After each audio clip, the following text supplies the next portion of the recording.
Well, I want to welcome everyone to the 24 Down podcast. This is episode 18, and we have an awesome guest today by the name of Tim Surajan. He was on 24 Down, I believe, for 4 years, or he can even tell us if it was more, 5. Yeah, man. So he is pretty much like the Van Wilder of 24 Down, bro. Not really. He didn't party too much, but he's an awesome guy. And just welcome Tim Surajan. How you doing, Tim? Thanks, man. Yeah, definitely glad to be a part of this finally. So it's I see the occasional notifications that I get on Facebook, and to be honest, I've really stayed away from social media a lot, especially since the pandemic hit. Uh, Seeing the notifications of me, the first couple of weeks of when everything got shut down, or just how much I was on my phone, how much I was on my computer, it just made me just really reevaluate how I can utilize my time and just take time to myself, and just kind of clear my mind and focus on a couple other things that weren't around social media so much, and that open up more time for just meditation, for prayer, and just feeling better about myself, just like mentally and just physically, because it's definitely been a struggle for a lot of people. Vinny and I were just talking about it a few minutes ago, that being in quarantine, you're not really that mobile, so gives you more time to think, which can be really good, but also not so good at the time either. But anyways, yeah, it's good to finally be a part of this. So yeah, man. When you reached out to me like individually on the message too, I was like, all right, it's time to jump on the 24 Down train again. Yeah, man. It took a little while, but it was only about a couple of weeks where you finally said, "Yeah, I think I got the time. Let's do this." And really, I know that 24 Down meant a lot to you, and now that this Josh Hatmaker started this podcast, and it's just like blown up. Like we're talking every day to each other. There we have a chat going. I'm talking to Van Hussey once a week on the telephone call. Like I don't even talk on the phone, man, and he's calling me up. We're talking about things. I'm talking to Mikey and Junior and Hat all the time. It's really crazy. So who knows? This might be the same thing for you. You know what I mean? And it's really cool because it's really fulfilled me, where I always missed Valley Forge. You know what I mean? I always missed those 4 years that I spent there, and I always look back to it as some really awesome times. So now we're kind of reliving that a little more and kind of going forward in the future. And thank God for technology, even though, sometimes it can get to you. Thank God for technology that we could still, connect. And it's crazy that we're connecting during this pandemic, where this is something that is separating us, but actually we're coming closer together. So it's pretty cool, man. Absolutely. So yeah, so Tim, man, I told you the format, and pretty much it's simple. And so what I want you to do at this time is just give us an update about Tim Surajan from graduating from Valley Forge up until now. Yeah, absolutely. So I'll give everybody the progression pretty much of graduating in 2009 up until now. So after I graduated college, during my senior year, actually, I was working at a daycare part-time to get a little bit more experience under my belt, because I went to Valley Forge for children's ministry, and kind of hit one of those cliche or ironic moments after I graduated that I didn't really go into the direction as far as ministry goes, utilizing my major, I guess, as someone say. So I was still working at the daycare, but full time for a little bit over a year after graduating, and then I ended up getting a job at a restaurant brewery. So it was called Rock Bottom. It was in Camp Prussia over here in PA, and it's not there anymore. Closed down in 2017, but I ended up getting a job there part time, and after serving there for a little bit over a year, I ended up getting offered a supervisor role there for front of house. So that it really actually appealed to me at the time.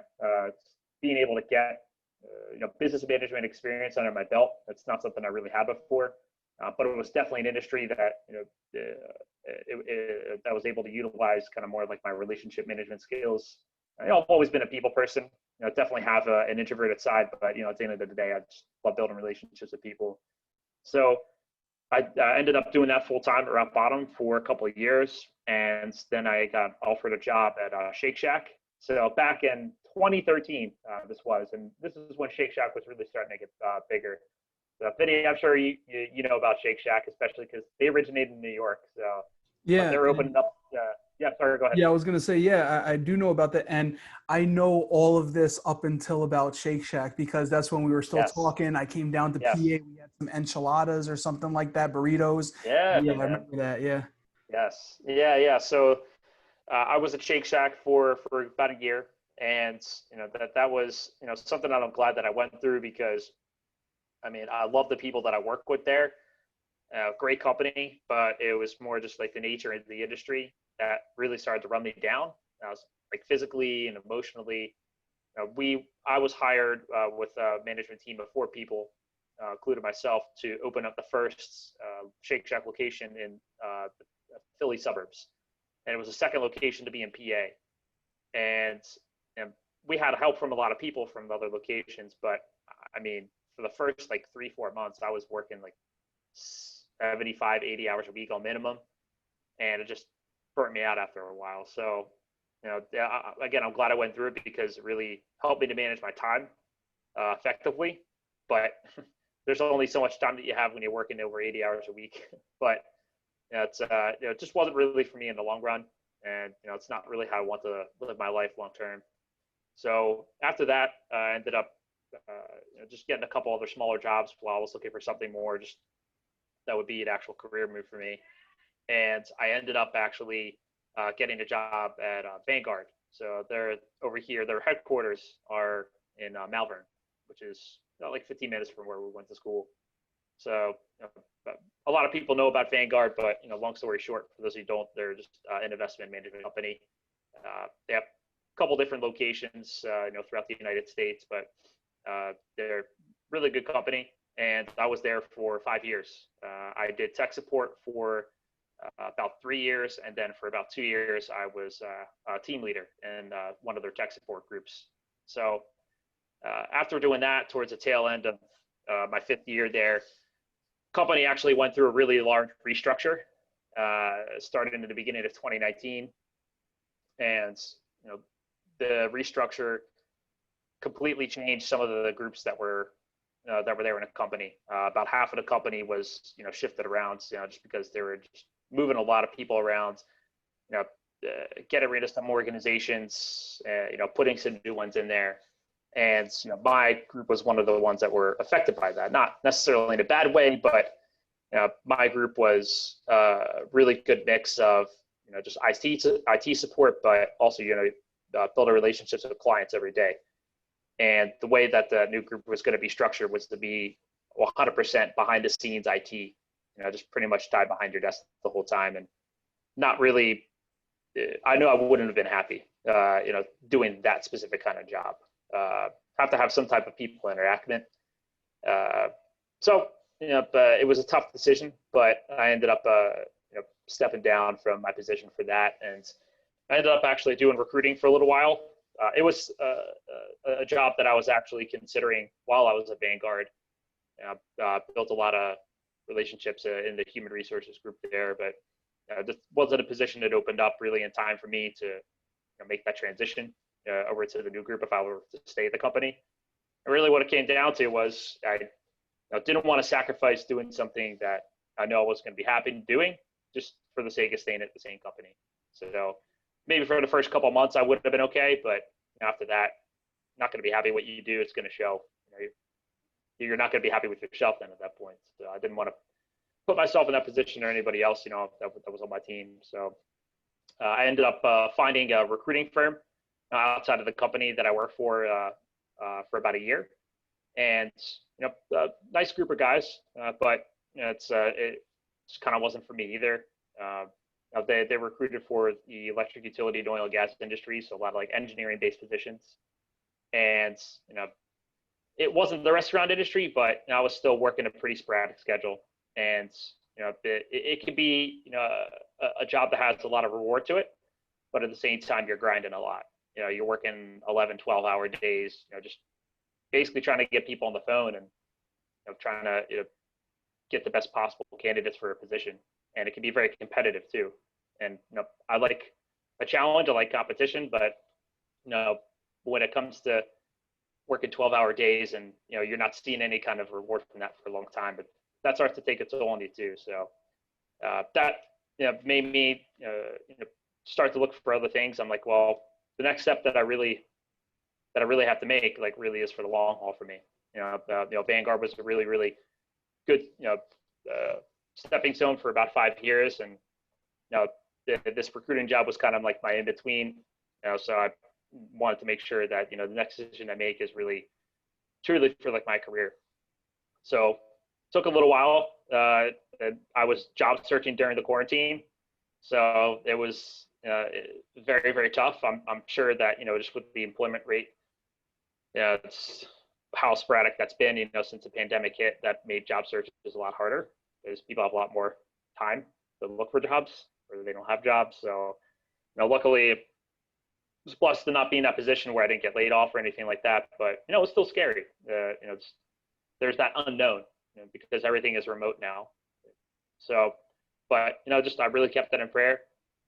I just had a good feeling about it. Even though things weren't really too good for me. When I was recruiting, I was again just working a lot of hours. Started taking a toll on me a little bit, but I ended up actually getting a job at PayPal. So I've been doing that since August. And within PayPal, I work in their collections division. So they acquired another company called Loan Builder about 3 years ago. So we're in that division where we talk to small business owners to either grant them loans or to try to work out some type of repayment plan. If they're in debt or if they're past due for for their accounts for the loans that they took out through us. And time like this, they're busier than ever just because the reality of it is there's still a lot of uncertainty going on with the pandemic. A lot of small businesses are still impacted. So, it's a really good time, for me to be a part of that too. And, I'm doing a job right now where I'm generally helping people, and I walk away from my office at home, feeling really good every day about that. So, but as far as career progression goes, that's where I am. So as far as relationships, partners, all that good stuff. So I've been with my beautiful girlfriend Katie for a little bit over 2 years now, and we met online through Bumble. So that I haven't been on a dating app for 2.5 years now, but at least 2.5 years ago, Bumble was kind of like the slightly clashier version of Tinder. So we ended up just going out on a few dates, and it turned out to to be a few more dates. And now we're living together. We have an apartment in Westchester, PA. So that's not too far again from Phoenixville. So about a half an hour. And 2 dogs and a cat. So we have 3 fur children. And at the end of the day, we're healthy. We're making sure that we support each other through everything that's going on right now. So, but yeah, that's kind of the whole life and career progression in a nutshell.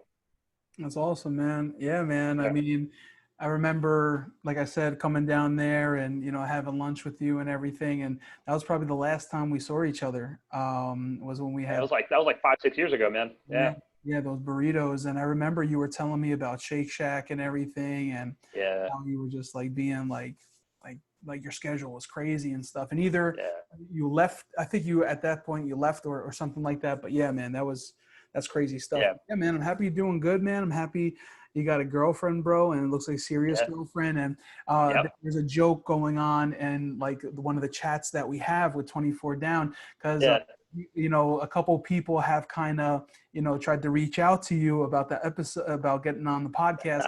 And someone was saying, if I see one more picture of him and his dog, if he doesn't come on the podcast, I'm gonna get so everyone's really happy for you, man. And we see pictures here and there of your dog and also of your girlfriend, man. And we're happy for you, bro. And I'm happy that you're doing good and you seem really healthy, and you got some muscle on you and everything. And I don't know, maybe some more testosterone. I don't know. The voice got a little deeper, man. I'm really manly, bro. It's the beard. That's really what it is at the end of the day. But yeah. Hey, some of that weight I gained isn't all muscle anymore. So it's a little bit has gone to the belly since the quarantine. So we're working on that though. Yeah. Just a little bit of progress. Yeah. Yeah, but it is pretty cool because as we talk to people and as you'll see as you listen to the other podcasts, and maybe you even hear it in my voice or not, I don't know, but we say, oh man, you really grew up, but really we were just coming into our adulthood. So we were Yeah. kind of adults, but really we were still teenagers. So yeah, I mean, now we're all in our 30s and Right. we're more serious with our lives and we have grown Yeah. up. And but at the same time, we still like to have fun. We still like to joke around. So it's Of really course. cool to see, where you've come and everything. So that's awesome. Yeah. Thanks, man. Yeah, it's funny you mentioned the whole age thing because there are some times where I honestly forget that I'm 34. Katie reminds me about it. So we're 7 years apart. Okay, She'll cool. crack an old man joke every once in a while, but but there really are some times where I just I don't realize, like, just the other day actually I was just playing my PS4 and I'm still a kid at heart a lot of times when it comes to that kind of stuff, and then I was like, oh shit, I'm 34, Yeah. pretty much in my mid 30s right now. Mhm. So, So, like, what happened? yeah, exactly. So what are you playing these days? Hmm. So I try to play like when I can. I kind of have this cycle now where if there are games that I really want to play, I'll wait until they're not like full price. It's funny, the older you get, the more strategic you are with with your spending and your money, because then you get real life stuff. Like, you get your own place. Mhm. You have other mouths to feed, even though it's three mouths of fur children. Still, you got other mouths to feed, and just try to be more responsible with your money. But anyways, But as far as games go, currently playing Red Dead Redemption 2. So it's a game that I've been wanting to play for a long time. It came out like 2 years ago, but I'll check every once in a while on the PlayStation Store. If there's something that appeals to me, I'll download it, and just try to play through it when I can, maybe like once or twice a week. Mhm. So, but yeah, awesome game. It's one of those games where if you pretty much ask anybody about it, and they're going to give like rave reviews. So, but it's about a guy called Arthur Morgan. So it takes place in the late 1800s, and he's basically part of like a Western gang, and you learn about the progression of how he got to be in the gang, and uh, the choices that you make actually drive the outcome of the game, to some extent as well, which is kind of cool. I like that kind of stuff. But at first when I heard, I'm like, oh, it's just like an old Western game. I was like, can't really be that good. But a couple hours in, I'm just like, okay, I can see why people get hooked on that. Yeah, yeah. So Cool. yeah, also waiting for the PS5 to come out. So Yeah, yeah. make some moves on that. Yeah. I'm not into games as much as I was, I guess, in college. But in college we did the Halo and I did the Madden. Those are really Yeah, only games I like. But just remind me, man. What I know you did play Halo with us, right? Because we pretty much all played it. absolutely. What was your name in Halo?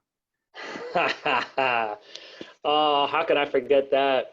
My name was D's Nuts. It was specifically spelled DeeZNutz.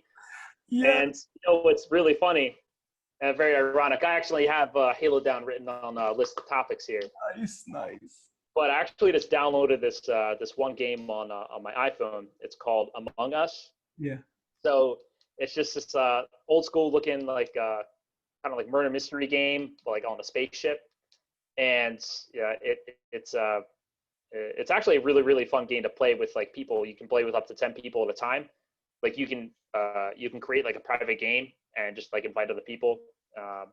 But there's anywhere between 1 to 3 imposters. So basically, those are people that are on the ship with crewmates, which are good guys, I guess. And these 1 to 3 imposters, they actually have to go around to try to like low key, like incognito kill people. Mm, And you can call an emergency meeting and try to vote off who you think is an imposter, and the game keeps going until you vote off all the imposters. that's cool. But anyway, so as far as like like group games go, it's actually a pretty fun thing. So if you guys ever end up getting into it, let me know, because it's a really, really simple game and it's free. But anyways, reason I bring that up is because my screen name on there is These Nuts. Now I remember, and you would pretty Yeah. much say, you just been killed by these nuts. It was just hilarious, man. You got ran over by these nuts. You got killed by these nuts. You got sticky grenaded by these nuts. Yeah. So, yeah, man. It's funny you bring that up, because I specifically have Halo sticky grenades, because I remember like that was like my main focus. That was the one thing that I really wanted to get good at when we played. Yeah. That reason for that was that, hey, like if you're really good, driving a vehicle, running people over, that's good. That's skill. You got the sniper, Justin Banks. He was always a snipe king, and but I wanted to get good at something that was a little bit harder to master. So like the sticky grenades, to the point where like I can chuck it across the level or a building and it just goes right on your face, because a sticky grenade is one thing that you can't avoid. If you're stuck with it, you're screwed. Yep. So that was always my strategy. I was like, if I can get good at that, then I'd be able to take care of myself. Yeah, man, those are great. And yeah, I love like thinking of those times and stuff. And even these nuts has, held up till today. Like even the teenagers today say these nuts still. It's just great. Yeah. It's classic, man. You can't go wrong with it. It's funny. I showed Katie my username when I started playing in that game, and she's like, "Oh my god, how old are you?" I was like, "Barely. I'm not 34." So now I know, like when we were at Valley Forge, I mean, you lived right down the road, which was actually really cool. Yeah. People weird, but it was cool because you still wanted that college experience, even though you lived like a mile or so away. And so, I would be at your house a lot, man. I think I slept over your house, and I slept over your house one time after Valley Forge. I remember you gave me your bed, and that was awesome. But now that just brings me to just like ask about your mom. How's your mom doing? She's doing pretty good, man. Yeah. It's we only live about a half an hour away from each other, so it's you try to go over there when I can. Recently, it's definitely been tough, just because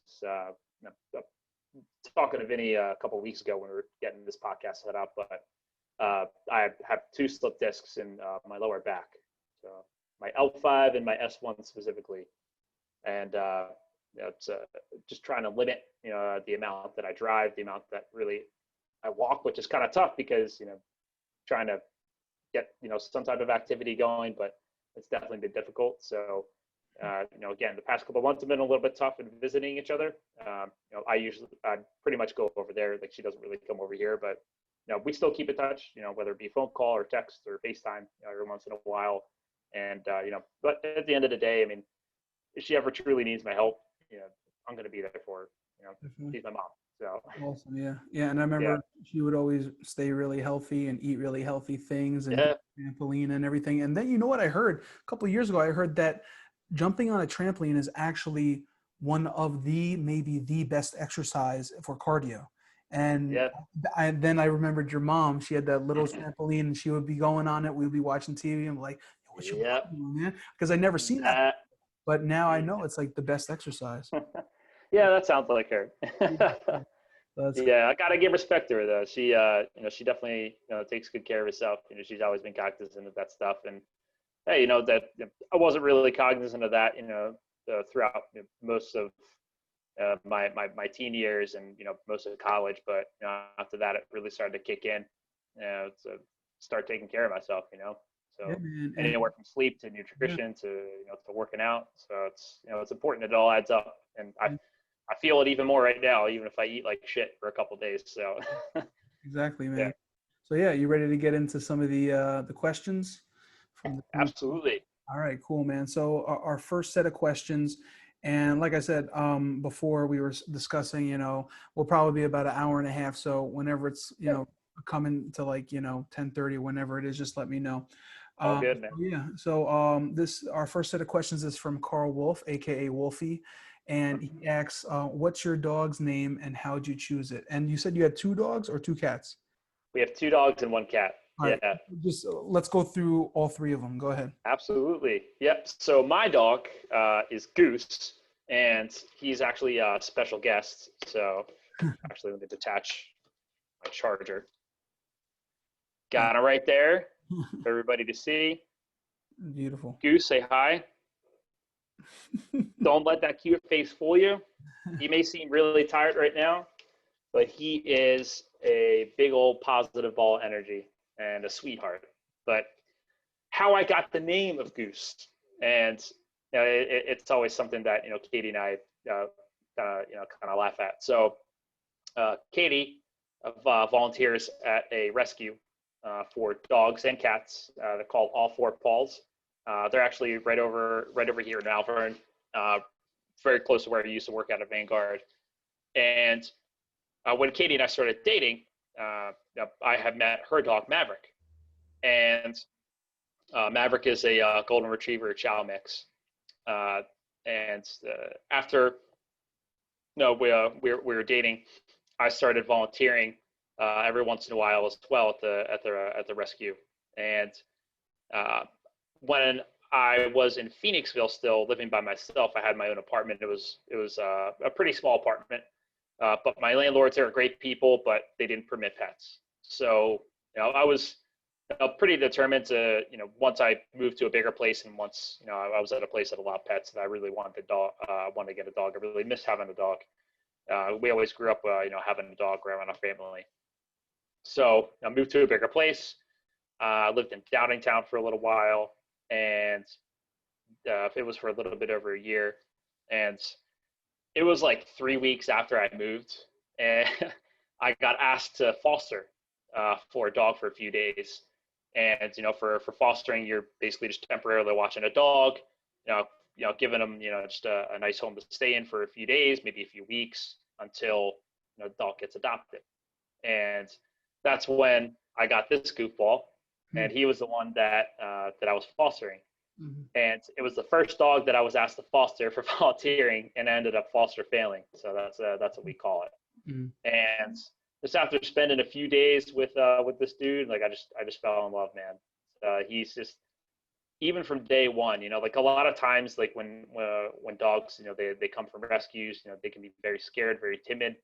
They're being transported from state to state, and there's, they could have been abused, like growing up. You just don't know. But this guy, not a care in the world. He was as happy as can be. The whole time I was with him, he wants to meet everybody. He wants to be everybody's best friend. And I wanted that type of positivity from a dog in my life. So don't let him fool you from from how tired he looks right now. But like sometimes he's just like a machine. He just keeps going. But love him to death. Yeah. So anyways, leading up to the name, so Katie's dog's name was Maverick. And, we always joked around of like, hey, like when, you get a dog, like, she told him the name of Goose. I'm like, that would be pretty awesome. I'm like, but, I don't want to, just name my dog Goose just for naming him Goose. Like I kind of want him to match like that personality, or, it's, I would probably end up getting a sillier dog, if his name was Goose. So I went through a couple names. One of the names that I actually wanted to call him was Flash, because he loves running around and he's a color red. And as most people in 2-4 Down probably know, I'm a comic book nerd, or just a pop culture nerd in general. And I also tossed the name Barry around, so that's the Flash's real name in the comics, Barry Allen. And Katie said, "Okay, so I really think that Maverick is the name, and I think you know that too. I think you're just trying to think of alternatives." So we ended up just putting up a poll on Instagram. That lasts for like 24 hours until the story goes away, and it got a bunch of votes. And if it was should be Goose or if it should be Barry, and it was like 85% Goose and like 15% Barry. I was like, all right, that kind of seals the deal. I'm just like, at the end of the day, in my heart, like Goose is the name for him. Yeah. So, and what a conversational, piece that it can be when we're walking our dogs, and we're like, oh, and like, what are the names? Maverick and Goose. I'm like, oh, from Top Gun. Yeah. Mm-hmm. So, but yeah, that is the origin of Goose's name. So, awesome. Yeah. Cool. Yeah. So he has another one, and he asked this to pretty much everyone in the past, probably 5 episodes. And it is, if you could have a building named after you on campus besides 24, what building would you choose and why? Interesting question. That's a good question. So to have a building named after me, so like to have that building replaced with my name. Yeah, yeah. Okay. Hmm. Oh, man, that's a really good question. Mhm.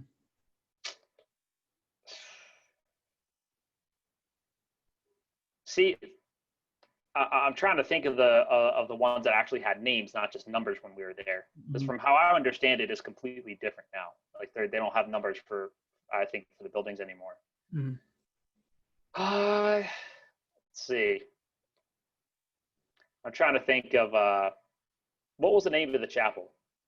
Um, Remember? I can't remember it right now. Yeah. Let's just call it the Sarajan Chapel. Okay. All right. Cool. Cool. Why is that? Why the chapel? Why'd you pick the chapel? Just the universal place for everybody, gather together. Cool. And I know that there were some really, really good chapels that were like very memorable in a positive way, from a spiritual sense. But there are also some chapels where it's like, why did they invite this person? Yeah. Lots of memories there. As far as that goes. Again, some funny ones, some spiritual moving ones. So yeah. Yo, that brings something to my memory. Do you remember the chapel? You went to most chapels. Did you ever get like an award for going to chapel? Yes. So, my first year, just being a goody two shoes, and I'm like, I'm gonna get an award. Like I want that award presented to me for going to every single chapel, and I did my freshman year. I went to every single chapel. The following year, my sophomore year, I remember each semester we had 15 cuts to use, and then they started finding you like $20 a pop for like if you missed any extra Mhm. chapels. I used all 15 of my cuts before halfway of the winter semester right there, and I just like sleeping in is too good right now, and I Mhm. ended up getting fined. I think another like it was like 150 $200 something like that for all the extra chapels that I ended up skipping Mhm. that semester. But I always max it out by like halfway through, and I'm like, oh man, I gotta go to every single one, and just like Yeah. Call me a yeah. good So man, but yeah, I never, yeah, I never, I never went over the 15 amount, and I never scanned and scrammed. I just didn't feel like I needed to. skated scram, Yeah. yes. Yeah. I skated scram twice, I think maybe three times. And what the ironic thing is about it too, and I know that Mark Delesha, was on this podcast as well. So, for being a former RD, I apologize. But I skated scram at least two times my very last year, which is my fifth year, and which was also the year that I was assistant RA for 24 down. Oh wow! So, I didn't know you were assistant RA. That's crazy, bro. yeah, I was the very last year. Yeah. Cool, I man. might, I might as well have not been an assistant RA if we're going to be honest. I mean, like I didn't really enforce anything. I know. I got Really, my own room, and that was really cool. I kind of wanted yeah, that at that point. yeah. It was just like you were the guy to kind of support the RA at times, and you got your own room. So that was Yeah, yeah, exactly. yeah. Yeah, So yeah, what came to my mind when you were talking about the chapels, like some good ones, some bad ones. There was a really bad one time where the guy preached, and in the altar call he said, anyone that has been sexually abused, come up to the altar right now. oh I my can pray for you. God. People started to come up. Don Meyer went up there, took Shut it down. took the mic from him and said, "No, you can go back to your seats. We don't want to do that to you." Like Yeah, I gained a lot of I had a lot of respect for this guy, man. But when you go through the episodes, you'll see places where obviously he wasn't a perfect man. yeah, But yeah. at the same time, I still respect him. But he was very legalistic in some ways. But that day, he like earned a lot of respect points, man, because Sure. you're outing everyone on campus if they were really honest to come up and say, "Hey, I'm sexually abused. Everyone, look at me." You Yeah, know, crazy. yeah. That I remember that chapel. I think that was what like our sophomore, maybe junior year, Probably, yeah. somewhere right around there, man. Yeah, that was rough. Like that made me uncomfortable. Like just to even have to see people that felt obligated, to go up front or something Yeah. like that. Those are definitely some one of the things that I did not agree with that the whole chapel structure. You know, maybe the more we talk about it, maybe I shouldn't have the chapel named after me. I don't know. The chapel's great, man. It Like, is. Yeah. I don't know what I would have. I think maybe the gym I would have named after me because, I mean, I was there almost every day, man. You know what I True mean? that. Nate and Pete coming in. I remember you would be there every once in a while. You know, Sam and Josh would come in as well. Justin Banks would be funny because he'll come in, he'll do like a really quick workout and be like, "All right, guys, I'm done," and we didn't even almost get started yet. It was so funny. Yeah. But, I remember that. but even like Yeah. basketball and just a lot of stuff there. Yeah. I would even have like a field named after me, like the Pee Wee field in the back or something, or where we used to play because Yeah. there's a lot of sports, so it was cool. Yeah, man. I remember those days where you're all about, working out with Nate and Pete. I Yeah, remember you would stock up on the NO Explode, yeah, watch all those videos of Ronnie Coleman. You know, he was your idol for bodybuilding. I yeah, remember that. Lightweight. yeah. Late weight, baby. Yeah, man. I still like those guys. I don't. But they have like a Netflix special on him. Like he can't even walk pretty much by this point. Yeah, man. Really? Yeah, I think it's called King or something like that. But yeah, Okay. Netflix Ronnie Coleman, it'll come up and it's really good. It's a really good interview. Yeah. But he had like so many things wrong with his body. It's crazy after doing all the crazy stuff that he did. But those are all Yeah. stories, man. I don't even need pre-workout now on the program that I'm on. I have so much energy. But Right. you know, and I don't do like you know, protein shakes because actually like Okay. the stuff that I eat has like so much protein in it and stuff. It's an Yeah. awesome program. But anyway, Awesome, man. so he also says this. I vaguely remember these two things happening to or with Tim. Number one, Okay. didn't your ceiling collapse due to someone on 24 up flooding their bathroom? Yes, it did. That was our junior year. I remember. It happened during Thanksgiving break. Walked back into, so it wasn't like my whole ceiling. It was like a piece of it near the pipe that ran down to my room. But a pipe burst and it flooded my room, and that also caused part of the ceiling because it was coming from the top of that pipe. Wow. And I don't know if it was true, but there were like rumors that the guy who lived above me ended up stuffing a sock in the pipe, and like, that's how it burst, Wow. because he didn't like me because I was playing like loud techno music all the time, and he would always bang on the I remember that. on the ceiling. Mhm. And he hated me apparently, and I don't know if that was like, before he graduated his last hurrah, like trying to get some passive revenge at me, but I don't know if that's true. But anyways, yeah, pipe burst. Part of the ceiling came down. Ended up wrecking some of my stuff. Nothing was like completely gone, but yeah, I got a few new things. It was kind of cool actually. So I was on homeowners insurance through my mom, and there was like a certain like piece of that homeowners insurance where it was actually like renters insurance, and uh, my dorm room actually technically got coverage for that too. So I ended up getting like a $1,500 check from like State Farm, Wow. and I was like, all right, let's stock up on a couple other things, pimp out the dorm room a little bit more. So I was actually thanking that guy because I got like $1,500 out of that anyway. So Yeah, man. Was that when you were like right next to where the like microwave is and stuff? And yeah, okay, yeah, yep, yeah, that was the room. it's one of the biggest rooms too, like a double that was one of the biggest rooms right next to where Right. Matthias. I think Matthias lived there for almost all 4 years too, right? Next to you. Yeah, the room next to me. Yeah, Well, when I had that room that year, that was next to the dryer. Yeah. yeah, yeah. Yeah, Awesome, man. which it was kind of like a pro and a con because you got one of the biggest rooms in the dorm, but it also sucked when you had like 3 dryers going at the same time. Exactly. Yeah, So yeah.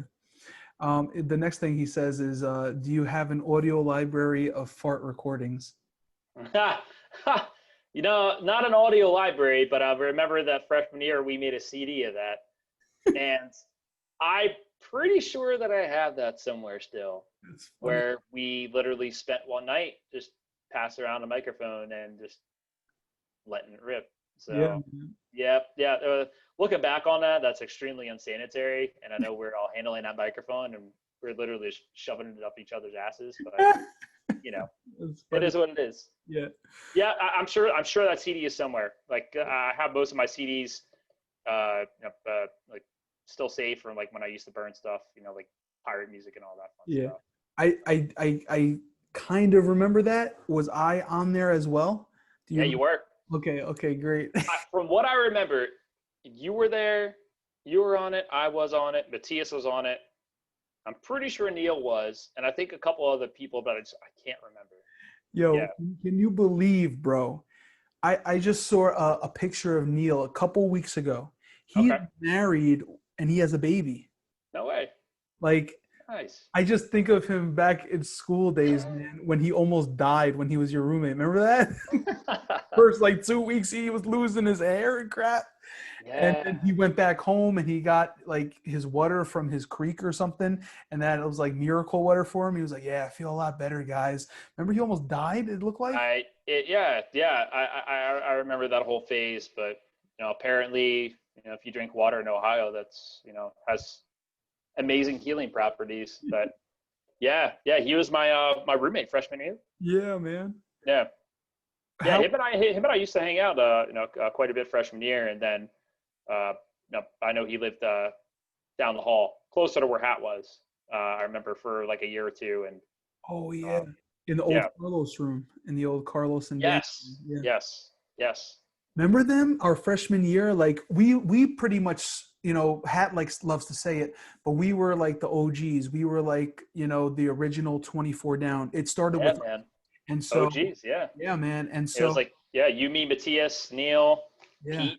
yeah, Yeah, yeah, man. And so I remember like my room was right across from Carlos and Daniel's room. If you guys don't know Daniel, he was this Russian kid or Polish kid or something like that, Swedish. I don't know. from Europe, from Europe. We'll Yeah, just say yeah, that. yeah. That's always a safe answer. Exactly. And Uh, so they were right across from us and they were only like a year ahead of us, but they acted yeah. like they were seniors. They acted like they were better than us and stuff. So we will be talking, they'll be like, and they'll open their door really nice and softly and be like, "Oh, hey guys, how you doing? We're studying in here and we just want to know if you guys keep it down." We're like, "Yeah, sure." And then we would just stay there and talk and crap. So funny, man. Yeah, I remember Carlos and Daniel. I mean, of course you remember Carlos because he was with us for a couple more years. But I think Daniel was a senior at that point when we were freshmen. Yeah. But him and I actually hung out every once in a while Mhm. because he was all about like techno music and I was all about techno music. So I remember like we exchanged like some songs and stuff too that like we listened to or some beats. Yeah, and I remember Carlos. In comparison to when he was RA,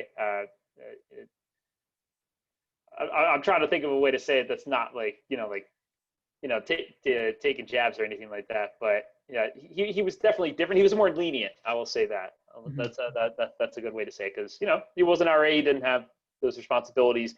But I don't know when you want to talk about it, but I actually had that written down as one of my topics of discussion of just giving Carlos a hard time, and I have some sub points Go for, of go things that for I it. thought about. Go for it right now since he came. All right. So the first one is banging on his door and running away. And I remember specifically that there were several times where somebody banged on his door and then we all just stood in a line and he came out and he literally wouldn't be able to determine who did it.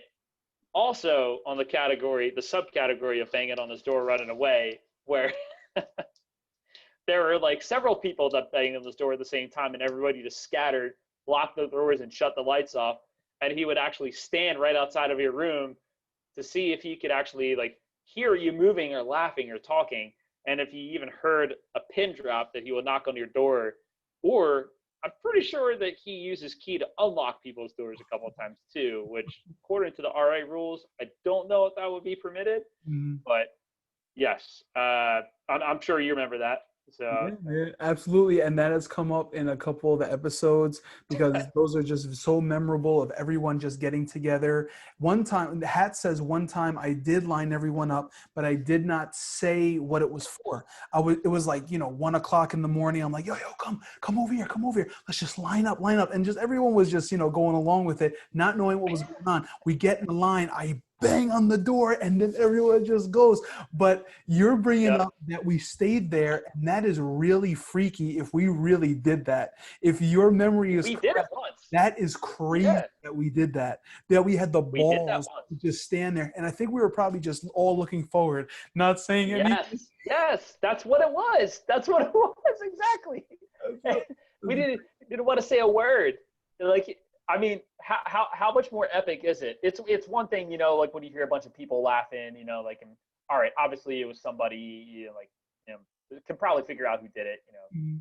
But you know, for him to come out after somebody banged on this door to almost every single person in the dorm room in a row, Yeah. just staring at him, Yeah. is in my eyes, like, it's not usually the first memory of, you know, like banging on this door, but that I feel like that was the most impactful one for him, where he just probably just generally didn't know what to do in that situation. Yeah. Yeah. So And then we would just yell out of nowhere at like any time of day or night, Carlos, as loud as possible. And then you'll hear just doors slamming. That was the only time in 24 down history when all the doors were locked was when we were doing something to Carlos.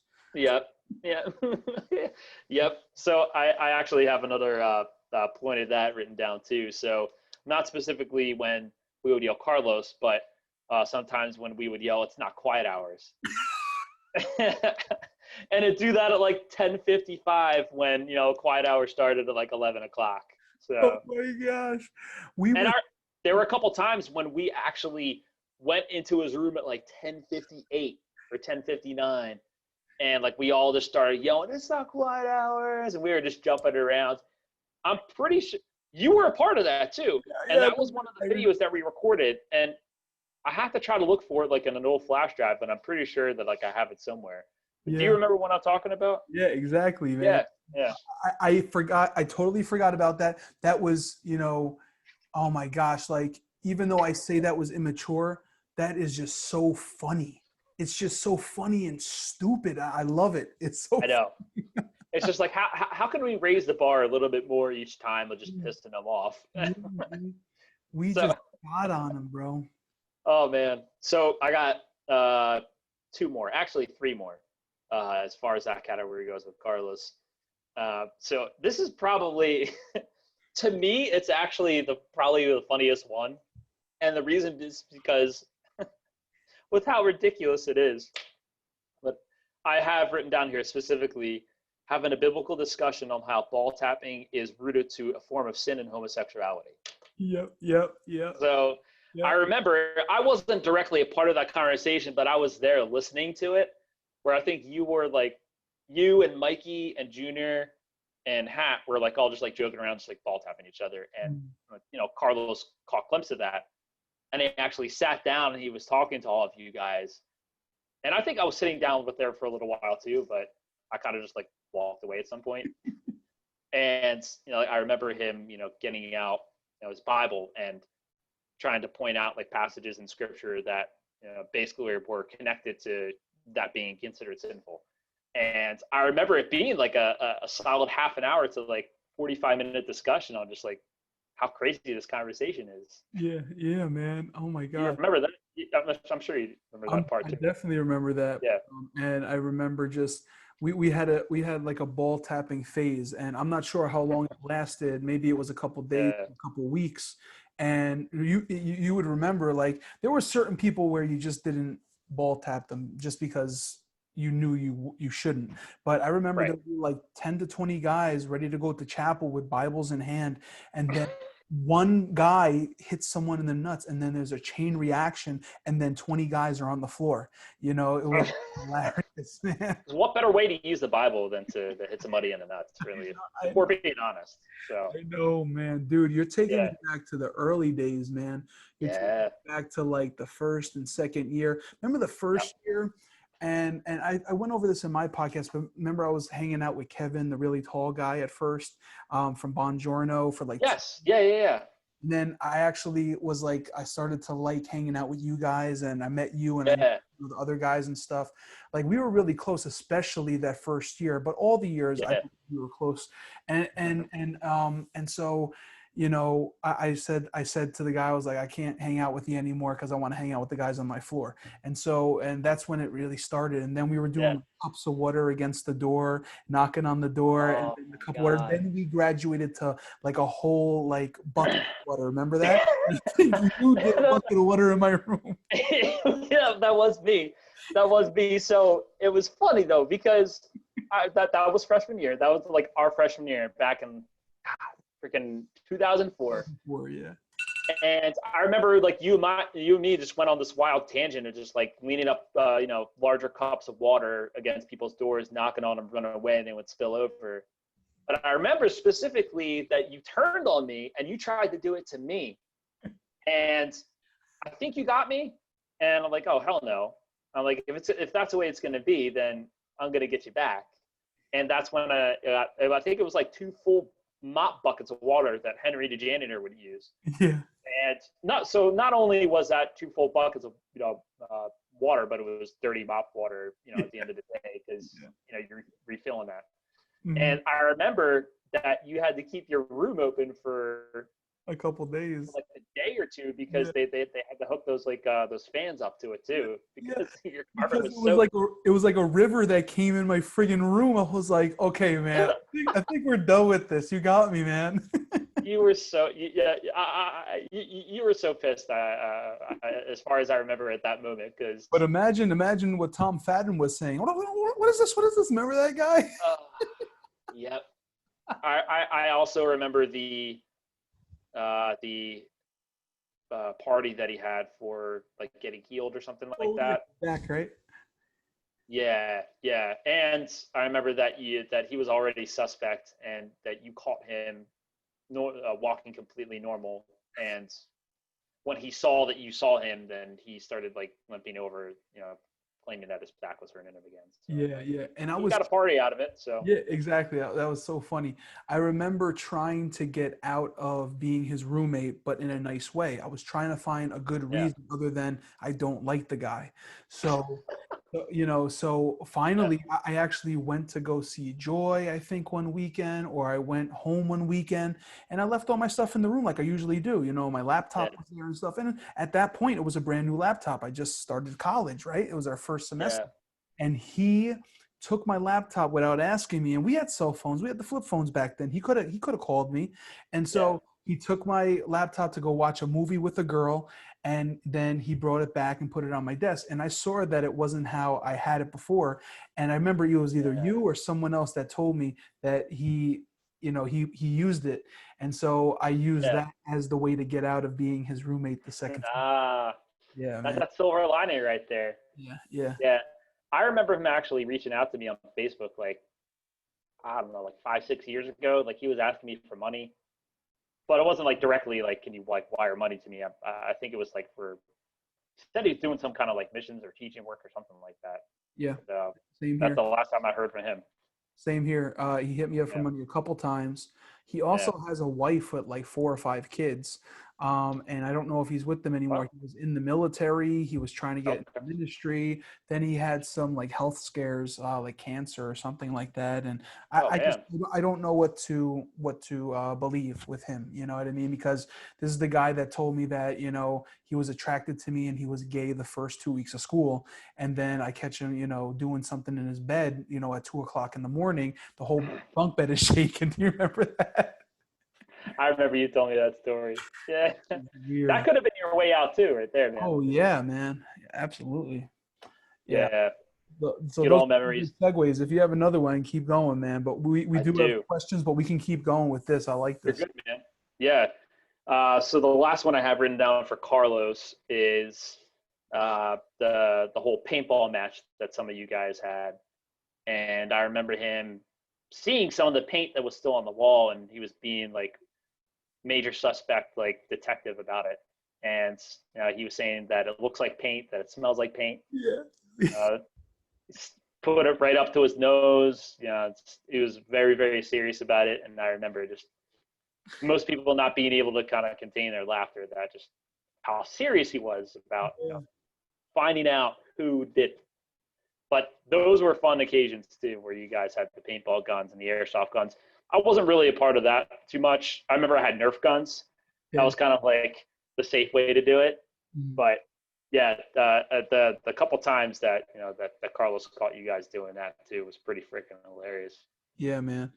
What comes to my mind with airsoft guns, right, is the pellets, right? And what comes to my mind after that is Henry. Now, I know you live close to the college, but I don't know if you've Hmm. been back recently.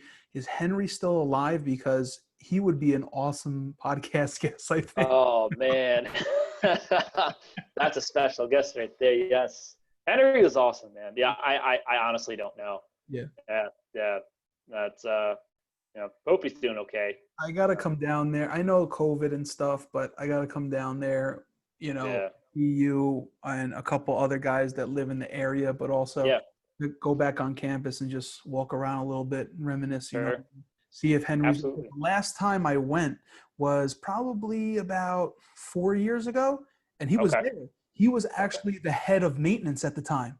He No wasn't way. in 24. I saw him in the chapel, and he was like, "Oh, Vinny," and everything, and like he remembered me and talked, and he was still really skinny and old, but he didn't look worse. He just looked like himself. So Yeah.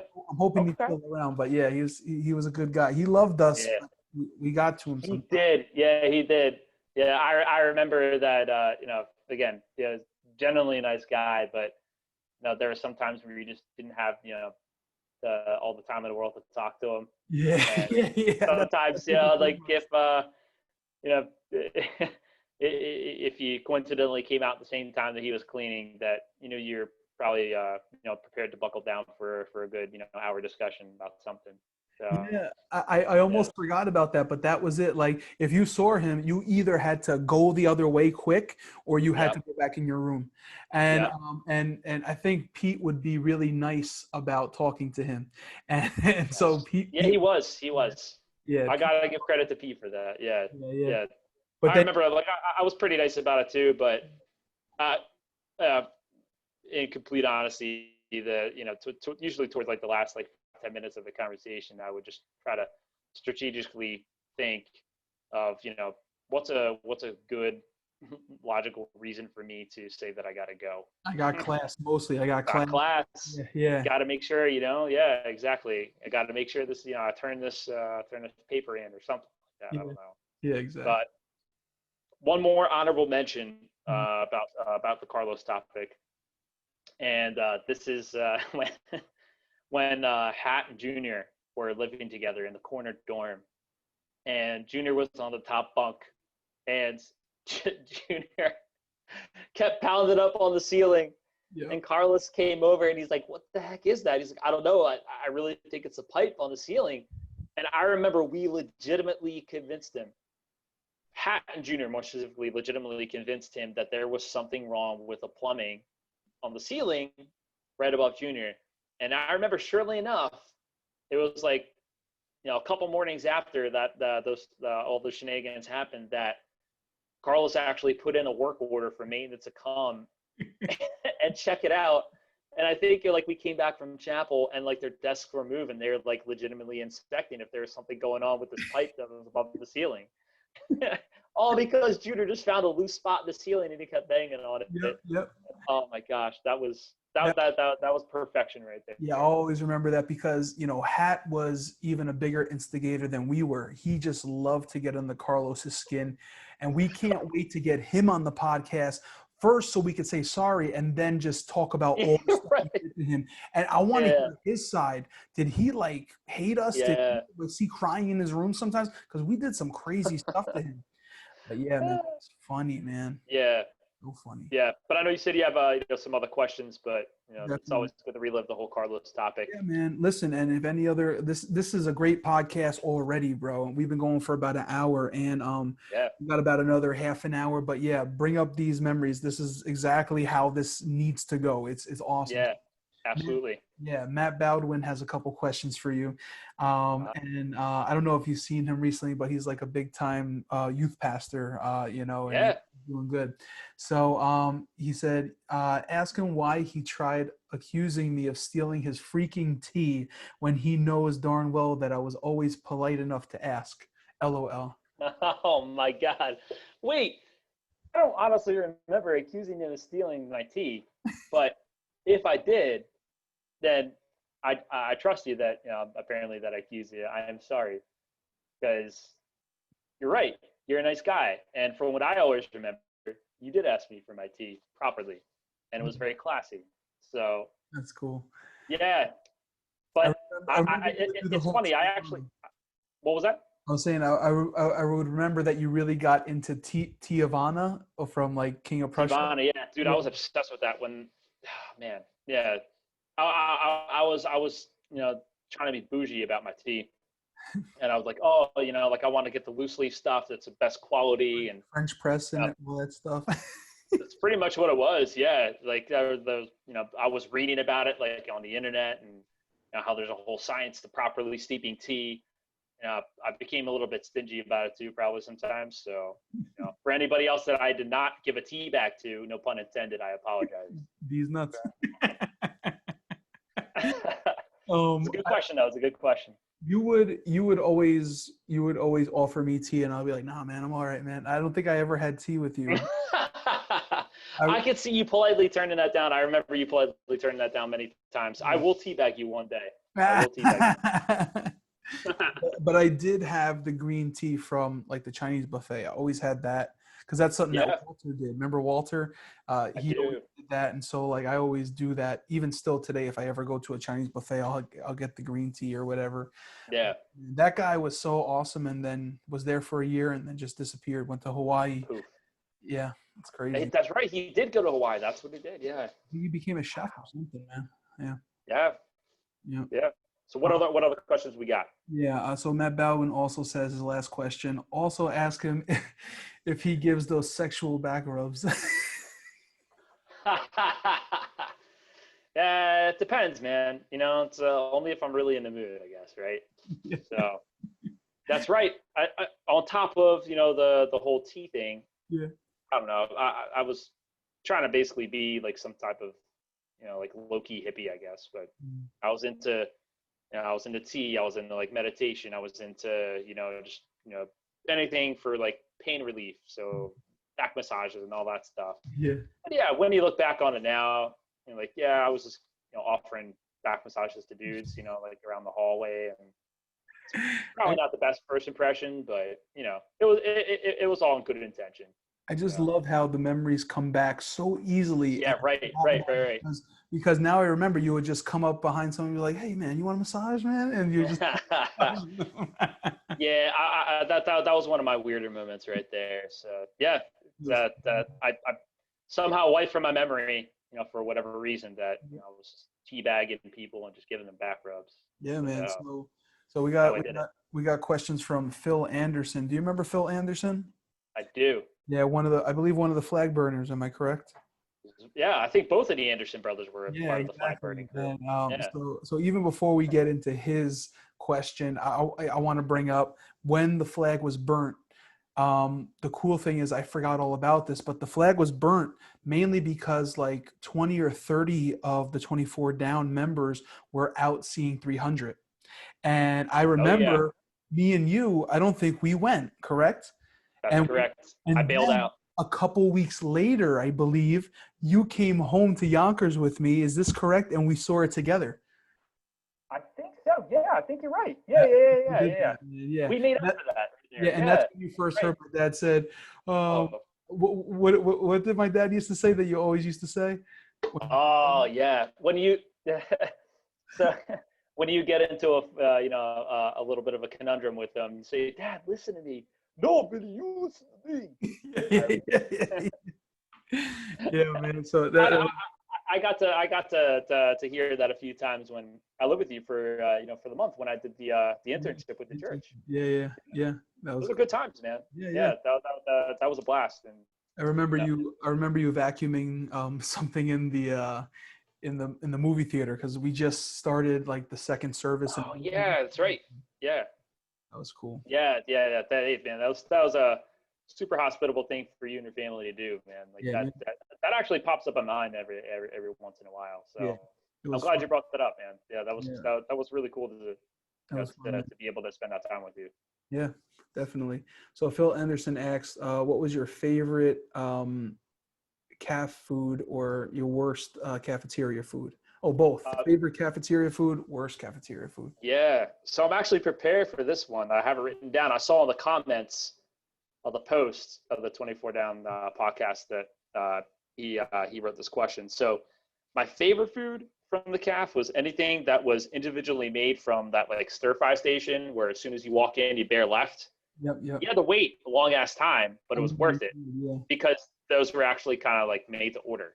yeah. Where most of the other stuff in the cafeteria, you didn't know how long it was sitting there, so it's kind of like a whole gamble of, you know, are they reheating this? Like, is it actually fresh?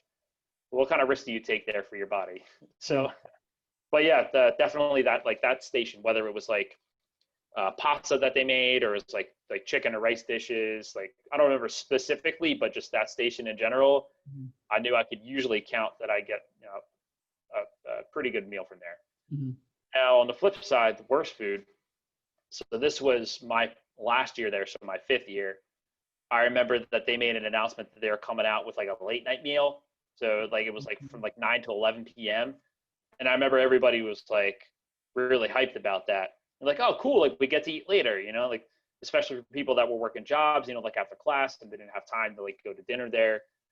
But it was like the most catastrophic like thing that they could have possibly done to the cafeteria. And pretty much anything that was available there from the whole fourth meal or late night, whatever they called it. I mean, it was there was leftover pizza there from like dinner or from lunch. Like they didn't eat it and literally just throw it on there. There was nobody to help you out really that was there either if you wanted something else. And it was all just like basically leftovers that they were just trying to like reheat and just like pass on to you. I remember specifically there was one thing there that was called clam fritters, where it was like these deep fried balls of clam that didn't even really have clam in there. It was just like fried dough and just like grease, which can be good in some instances, but when you try to mix like really bad quality like seafood in with it, it's just absolutely horrible. So anything, pretty much anything from that late night meal. Yeah, So that's funny, man. Yeah, I never experienced that. I thought it sounded like a good idea, like you said, but yeah, I right, can see why it's not. And I never liked the pizza there, man. I know some people like the it was pizza, all right. but I mean, Yeah, not to sound prideful, but I'm from New York, man. Pizza is like a thing here, and so I yeah, didn't like it that much. It was like bread and cheese, you know what I mean? That's what it tasted like. But I I yeah, loved, I loved the cafeteria. Like there really were options for you, you know what I mean? And I remember yeah. waiting on that line all the time, man, and just thinking of our cafeteria times. Remember just like sitting with everyone, 24 down. It was just a classic Absolutely. family atmosphere. Yeah, we pretty much had our own table.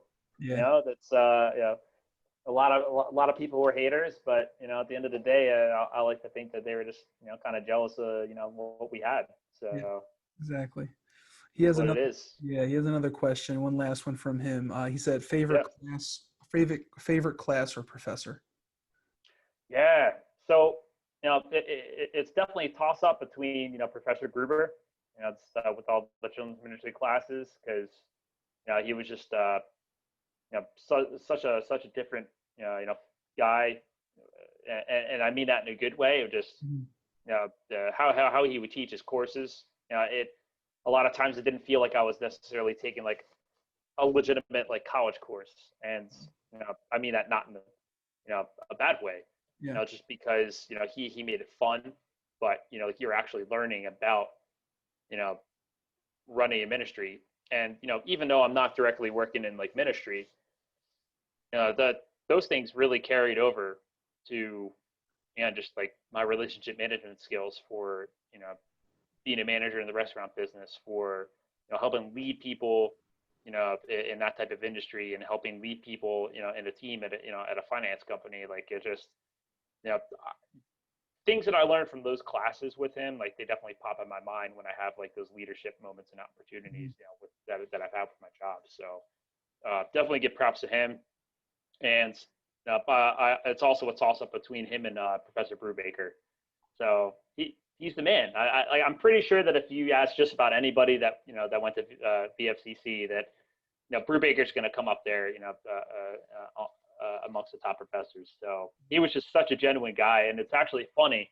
with me living around the area, being local, I would actually run into him, every once in a while. A couple times it was at like the mall. A couple times it was like when I was grocery shopping, and I only had like 2, maybe 3 classes with him, and they were earlier on in my first couple years of college, and he still remembered my name. He still asked about things that we talked about like years ago, and I was just like astounded, not only with his memory, but like the fact that he actually took the time to like talk to me. So that's definitely a great guy right there. Yeah, So I would have to say, yeah, definitely agree with you with Gruber, man. Like yeah, he did change a little bit after his heart attack. Remember, he had the heart right, attack and then he was sitting yeah, down. He didn't change in who he was. It's just he didn't have as much, energy anymore. I think he's definitely doing better today. He went back to children's ministry. He took a job at a church. nice, It's even a small church. It's really cool. nice. But yeah, he really helped me know what children's ministry was all about. And remember, he would always say stuff like repetition is the key of learning, repetition is the key of learning. Yep. And then he would have this one thing where he had this one Thessalonian verse. Do you remember that one? Yeah, it's kind of ringing a bell. He said it all the time. I can't even remember it anymore, but he would Yeah, always repeat it. Something about being with people or whatever. But yeah, man, he a really yep. awesome guy. I loved his classes. And I first started out as, a world missions major, if you remember. And you first I started do. out as education, right? Yes, I did. Elementary education. Yep, Yep. exactly. And then when did you change over? Was that your first or second semester or second year? It was actually my second year. I think it was my I think it was my fall semester, my sophomore year, actually. Yeah, yeah, yeah. Yeah, it was my fall semester, my sophomore year, and that's what I had to take, like extra classes from switching majors. That's what made me be there for another year. Did we have any kids ministry classes together? Oh Maybe yeah, ministry. most of the ones we had, I think, most of the ones I had were with you. Oh, okay, cool. Yeah. Did we do Yeah, puppetry together? I'm trying to remember. I'm pretty sure I took that my junior year. Okay. I So think maybe I took it my junior year too, maybe sophomore. yeah, But I really loved that class, all hands on, man. And then you were yeah, preparing to do that huge thing in chapel, which was like the yeah, Puppet Chapel. best chapel, man. Yeah, it was the best. Yeah, That and like the hip hop dancing chapel, those were like my two favorite. Yeah. those were pretty bomb right there. Yeah, so it's actually funny. Quick story about the whole Puppet Chapel. So I remember when I was in puppetry class, everybody was doing like these biblical characters, because yeah, you're at a Christian college. I remember I did a pimp puppet, and Oh, I remember. Yeah. I went to the dollar store, and it was right around like Halloween, because I remember they did it like every fall, so they had all this like cheap stuff that you can get in the dollar store. And I remember I got like one of those like red hats that have like the zebra stripes on them. I got a gold chain. I got the pimp glasses. And I remember it was a pretty good conversational piece, because people were like, "Oh, who was that one like wacky puppet like in the center right there?" Like, "Oh, was that your puppet?" And I was like, "Yeah." He's like, "Oh, it's a really cool character." I don't think I ever legitimately said, "Hey, yeah, he's a pimp." But to me, my intention of creating that puppet was the pimp. I just like to think it's kind of like my own like inside joke of that we had all these biblical characters, and this you have a pimp working with Yeah. different characters in the We, Bible. yeah, we may have been in the same class. I hope we were. I can't really remember, but Yeah, I made and I remember, yeah, same thing. We went to the dollar store, all that stuff, and I made a pirate puppet. That's what I made, a pirate. yeah, I remember that. Okay, I'm pretty sure we were in the same class then. Yeah, and Yeah, I picked it because it was like the easiest thing. A hat and an eye patch. You didn't need, anything else.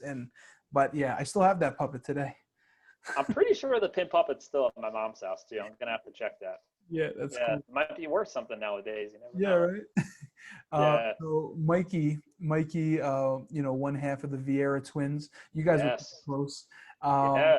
He has a question for you. He said, describe your feeling when Mikey beat you for the first time in resistance and every time after that.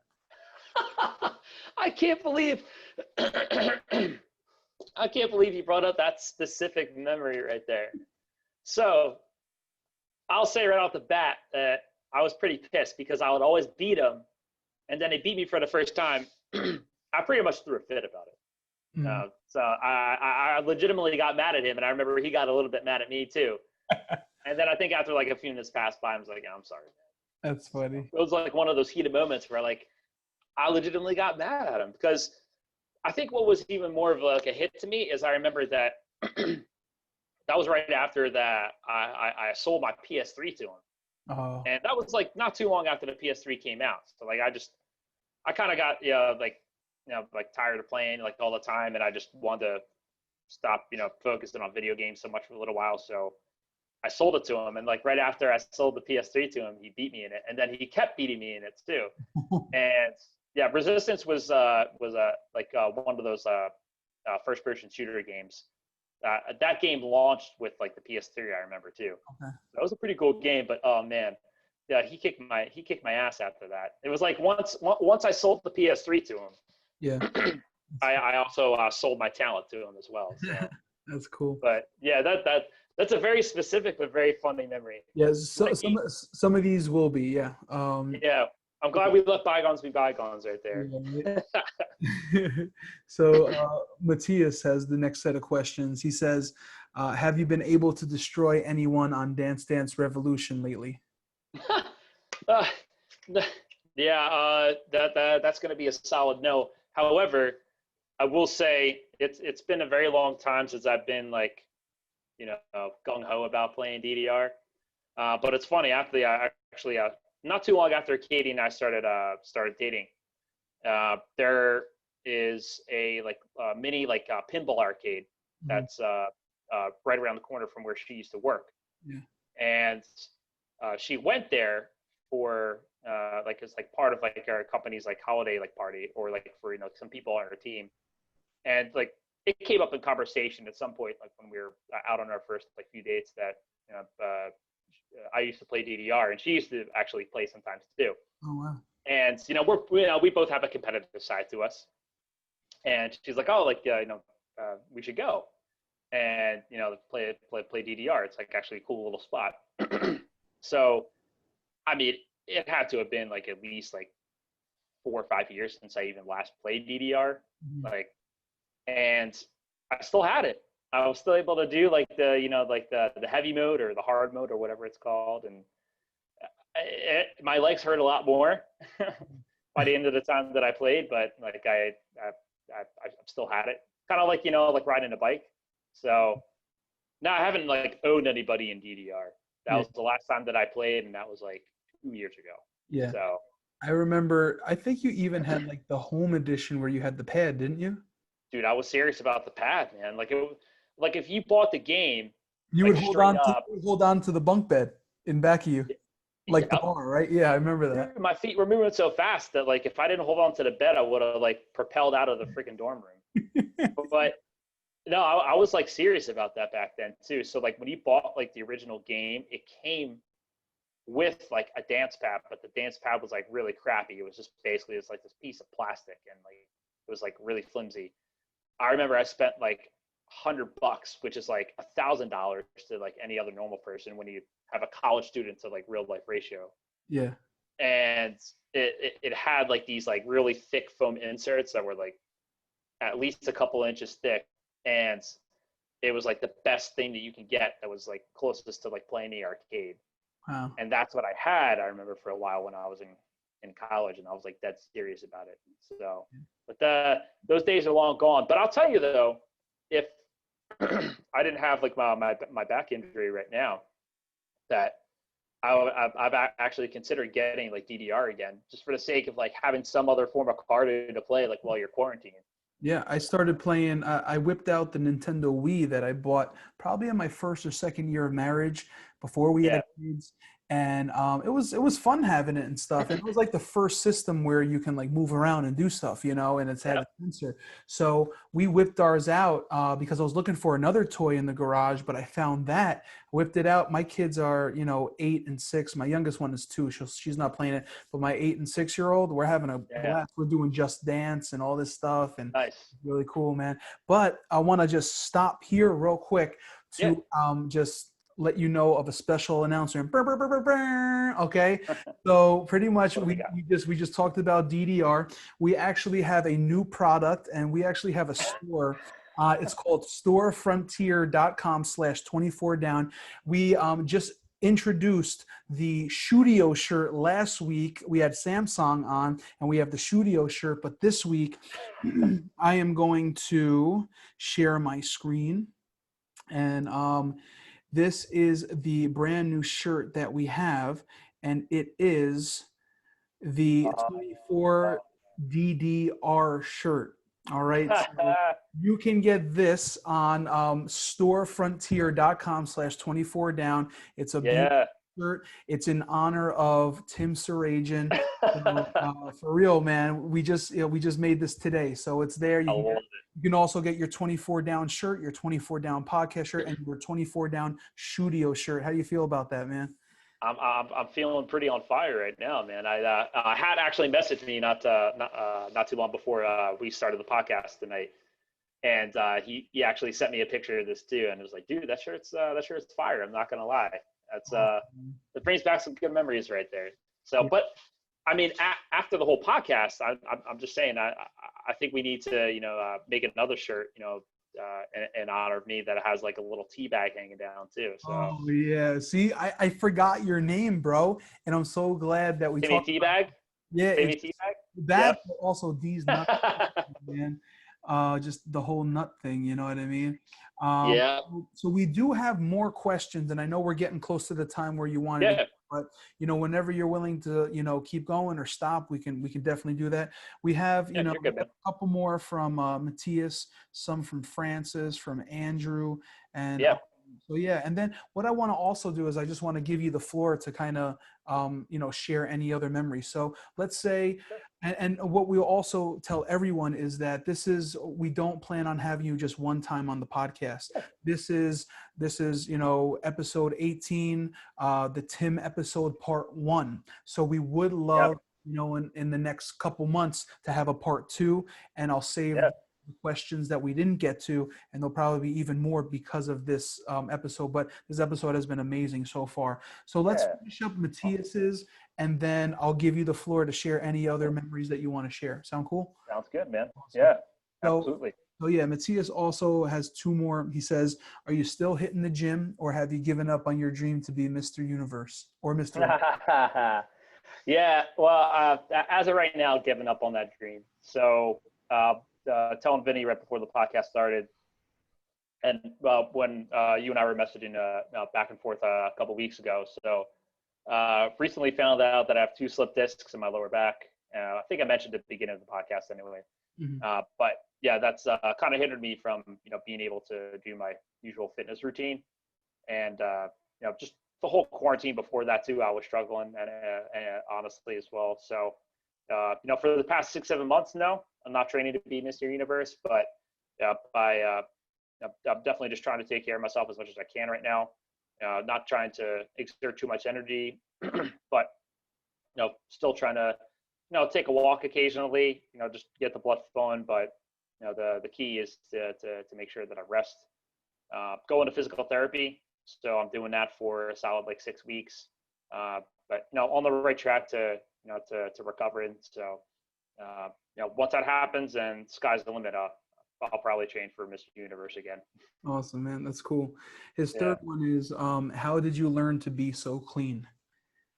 So clean. Wow. I'm kind of flattered right there. So I'm assuming that Matthias means clean in terms of just like being organized.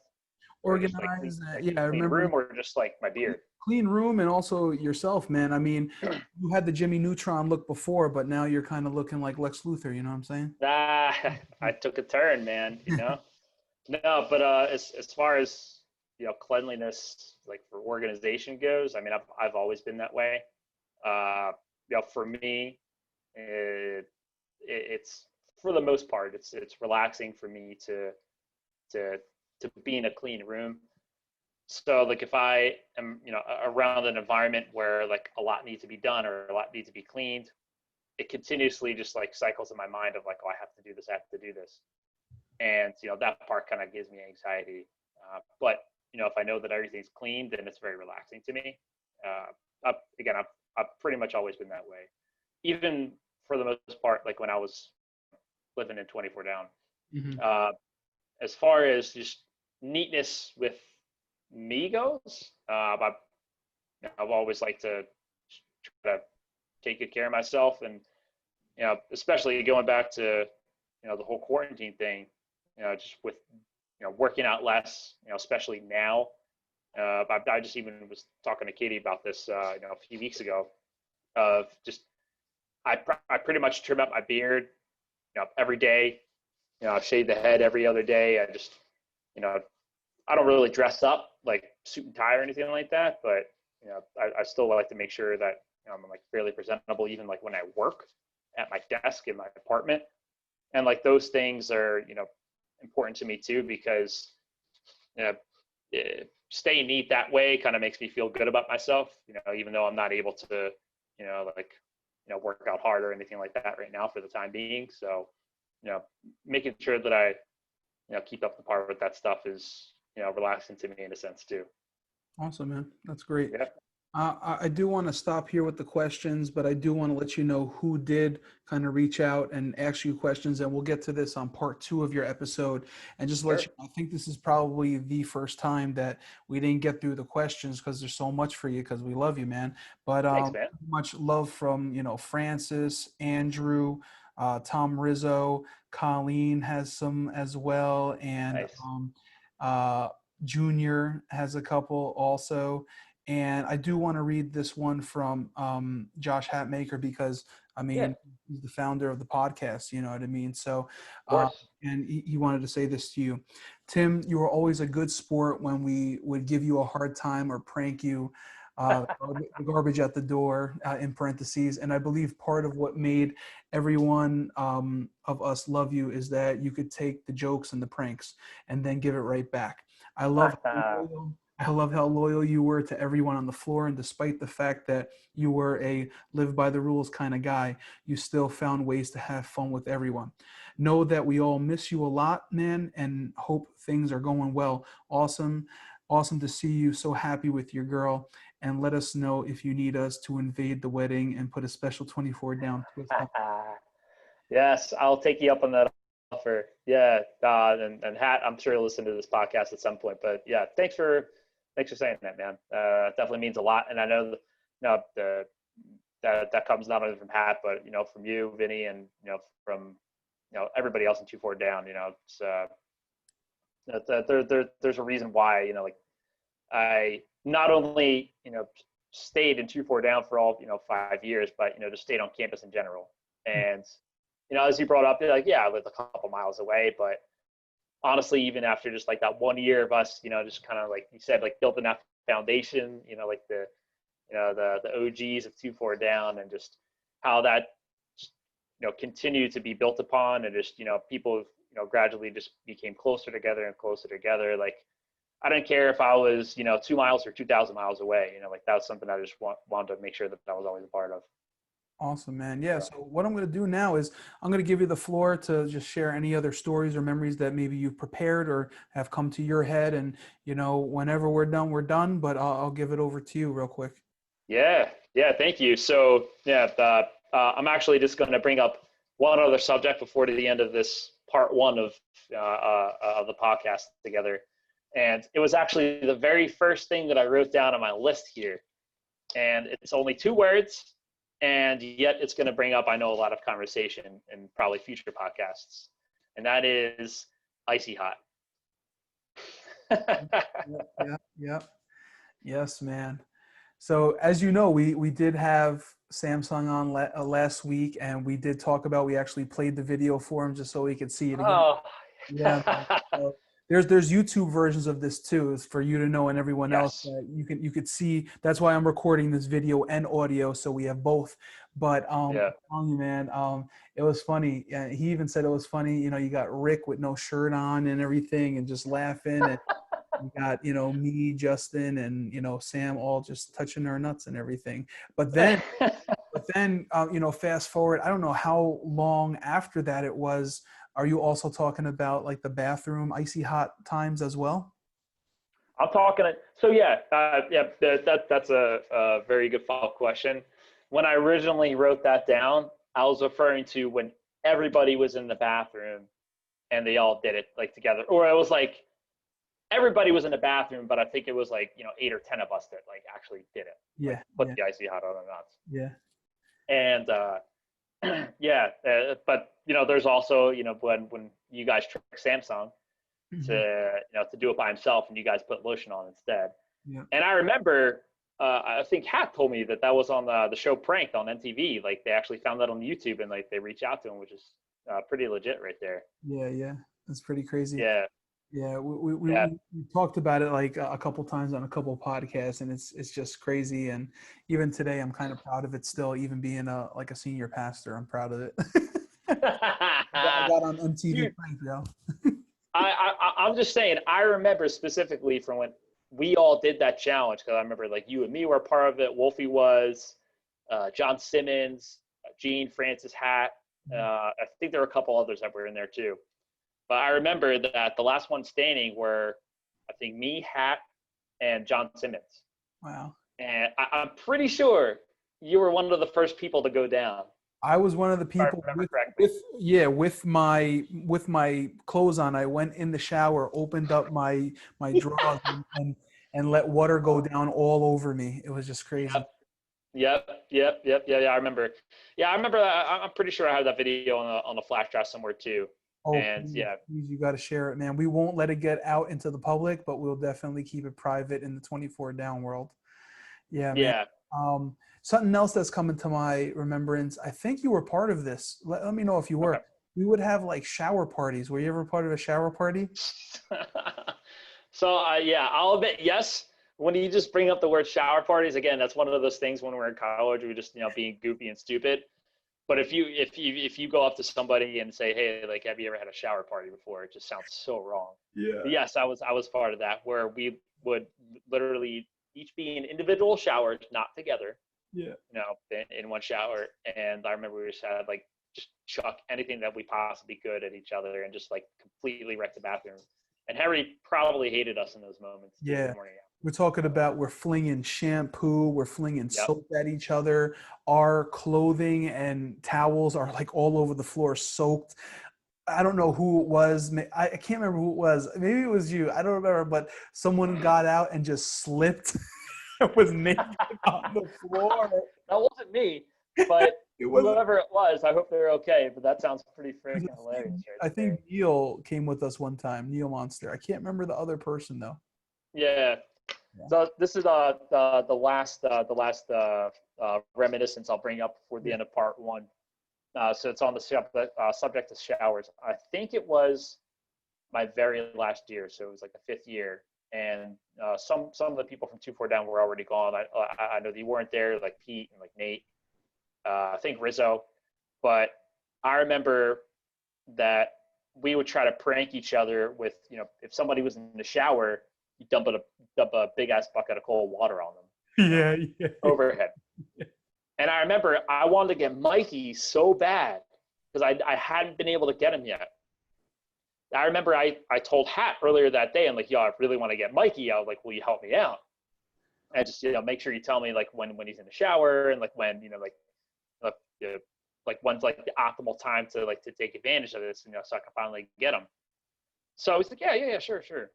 So I remember later that night, he's like, yeah, Mike's in the shower now. It's like, it's the perfect time to do it. I'm like, oh, awesome. So I fill up, this big ass bucket of water, and I hear him, I tiptoe in, and right as I'm about to throw like the bucket of water on him, Mikey opens up the shower curtain, butt ass naked, and he has a bucket of water, and he chucks it at me, and I'm like just completely dumbfounded, and I'm just like, what the hell just happened?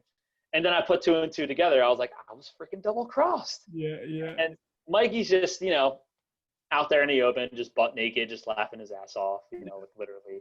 And I mean, looking back on it, like in that very, very moment, I was just like low key kind of pissed. So I was like, I was double crossed. Yeah. But I mean, looking back on it, it's absolutely hilarious. Just like, I mean, it was a good plan. I gotta give props to them. So That's funny, man. Yeah. So, I yeah, mean, this has been an awesome time. This is going to be at least one of my favorite episodes because we started at the same time. We yeah, almost, and actually, I graduated with you if you remember that because yes, I had to do an extra semester, and so we right. graduated. We walked in 2009, and I think that was inside because it rained outside, which was a piece of crap. I I hated that. think so. Yeah. Yeah, it was. It was. It was. I Yeah, always had this vision of graduating in the commons, you know what I mean, in the front of the school, and then it didn't yeah, happen, But yeah.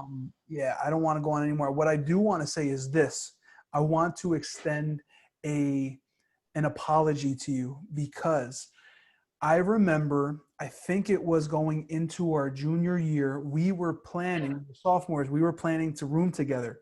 And then I kind of double crossed you and I roomed with Nate. And now I had a great Oh time with yeah, him. He's a jerk, but he's a nice guy as well. But yeah. I don't wish that I didn't make that decision, but I do wish that I didn't like double cross you. So I'm sorry about that. And then that next year, you had all this like really cool stuff, and you had a big room and stuff. I was It was pimped out. like, Yeah, yeah. yeah, And then it got pimped out even more when I got that check from State Farm after that dude tried to, freaking soak all my stuff. But exactly. But yeah, hey, man, I mean, we did spend a night together in your room. We won't say what happened. Nothing happened. But um, one night stand. What was that? What? yo, Sorry. do you remember you used to like force me to watch SpongeBob? You're like, no, you're watching this. You would like close the door and lock it. You're like, no, you're watching this now because I never watched it before. And then I was like, yeah, man, that's funny. But it never made me laugh. Yeah, you're just like, all right. I'm just kind of, like, I'm here. Yeah. So Yeah, man. I'm gonna do some podcast plugs real quick where you can find us, and then I'm gonna have I'm gonna say just my last words to you, and then you can give us just some last words to me and to yeah, 24 Down. So if you're looking for us, you can find us on Twitter at 24 Down Podcast. If you're looking to email us, we're at 24podcast@gmail.com. You can find us on Facebook. We're very active on Facebook at 24 Down. We have a group there, but we also have a page, 24 Down Podcast. And then we are on YouTube. And hey, you got to go get your brand new 24 DDR shirt or your Studio shirt or just your 24 Down or 24 Down podcast shirt at storefrontier.com/24 down, storefrontier.com/24 down. And so I'm just going to say a little something to Tim, man. I'm telling you, bro. You have been like, I know we fell off, sometime after 2015 or whenever it yeah, was, but I wish we kept up. I remember when your birthday is, and whenever your yeah. birthday comes around, I'm like, should I call him? Because we always used to call each other. You used to We call me, I did. used to call you. We used to talk to each other every once in a while. I used to go down there and see you, all that stuff. But I would love to start that up again. I would love to, even if it's just texting or whatever. I want to kind of reintroduce you into the 24 Down family once again because Yeah, I've been reintroduced, and I'm so happy that Hat started this. And we're trying to get Zooms together where we could just do Zooms together. We're trying to do a reunion after all this COVID stuff, and even before all that, I would love to talk to you again, see you again. You're really a great friend, very loyal friend, and I know your girlfriend. You may think that you hit the jackpot, but I think she hit the jackpot with you because you're just a very considerate man, So I love you, bro, like a brother. And I just cherish the times that we did have together. But now we get to, make some more memories, with our 24 yeah. Down family. So Absolutely, man. Yeah, thank you. Yeah, thanks for saying that. And I remember your birthday still, February 15th. So yeah. But for you and I, definitely look forward to continuing to stay in touch. And as I mentioned at the beginning of the podcast, there was definitely a period of time, over the past months where I just really took a step back from this, social media for the most part. Pretty much go on to post pictures of dogs or Katie and I every once in a while. But that's pretty much it. But it's glad that definitely able to finally be a part of this, so I can absolutely see why like it's become a big thing. Just like reuniting people. So even just this one conversation is definitely been a really big positive swing.